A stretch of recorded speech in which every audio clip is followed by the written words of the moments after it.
Assalamualaikum warahmatullahi wabarakatuh. Perkenalkan, nama saya Hairul Anam dari Prodi Agribisnis, Fakultas Pertanian, Universitas Trunojoyo, Madura. Di sini saya akan menjelaskan tentang analisis conjoin, analisis jalur, analisis time series.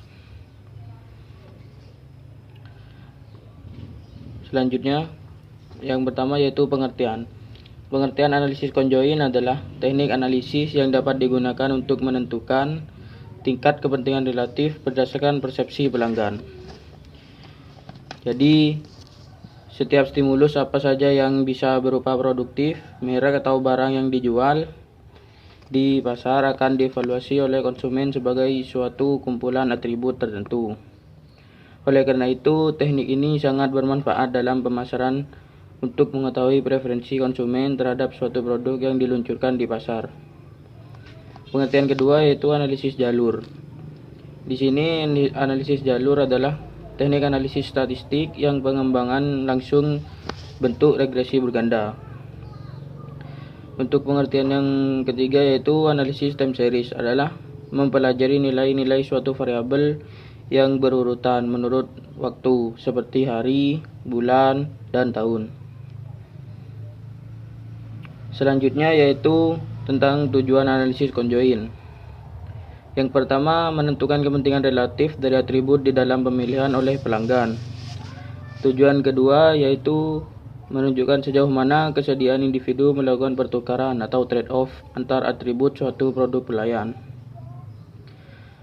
Yang ketiga, mengestimasi pangsa pasar merek yang paling disenangi. Fitur dari merek dapat dibuat bervariasi.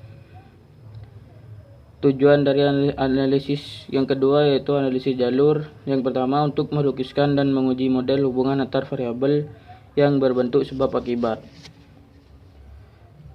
Yang kedua yaitu menghitung besarnya pengaruh suatu variabel independen eksogenus terhadap variabel dependen endogenus.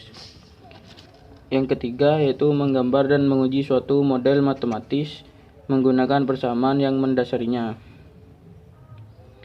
Tujuan yang ketiga yaitu analisis time series. Yang tujuan pertama yaitu menjelaskan mekanisme tertentu, yaitu meramalkan di masa depan dan mengoptimalkan sistem kendala. Yang ketiga yaitu variabel dan data. Di sini analisis conjoin menggunakan variabel dependen dan independen.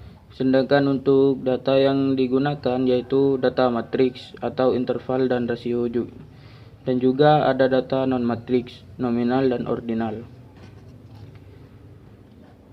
Untuk variabel dari analisis jalur yaitu menggunakan variabel independen dan variabel dependen, yaitu tipenya eksogenus dan endogenus.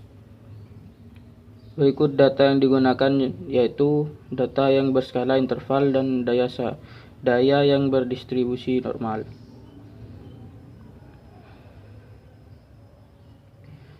Selanjutnya yaitu istilah-istilah pada analisis time series, stasionaritas, dan kointegrasi. Istilah dari analisis time series yaitu yang pertama ada tren. Tren di sini yang dimaksud adalah pergerakan time series dalam jangka panjang, bisa merupakan naik atau turun. Tren ini dipengaruhi oleh perubahan jumlah penduduk, perubahan teknologi, dan lain-lain. Istilah yang kedua yaitu siklus. Di sini siklus adalah fluktuasi bisnis dalam jangka pendek. Lama dan besarnya fluktuasi juga sangat beragam dari perusahaan ke perusahaan dan dari industri ke industri. Istilah yang ketiga yaitu musiman. Artinya yaitu fluktuasi yang terjadi dalam lingkup 1 tahun. Penyebabnya yaitu dari peristiwa tertentu seperti cuaca, bisa saja hujan atau kemarau. Istilah yang terakhir yaitu ketidakteraturan atau irregularities. Artinya yaitu fluktuasi seperti ini disebabkan karena faktor yang munculnya tidak teratur dan dalam jangka pendek. Selanjutnya istilah dari stationaritas, yaitu ada spurious regression dan nonsense regression. Untuk yang regresi yaitu yang pertama regresi yang memiliki R2 yang tinggi tetapi tidak ada hubungannya dari keduanya. Untuk istilah pada kointegrasi yaitu ada trace statistik dan error kointegrasi. Sekian penjelasan dari saya mengenai analisis conjoint, analisis jalur, dan analisis time series. Sekian dari saya, kurang lebihnya mohon maaf. Wassalamualaikum warahmatullahi wabarakatuh.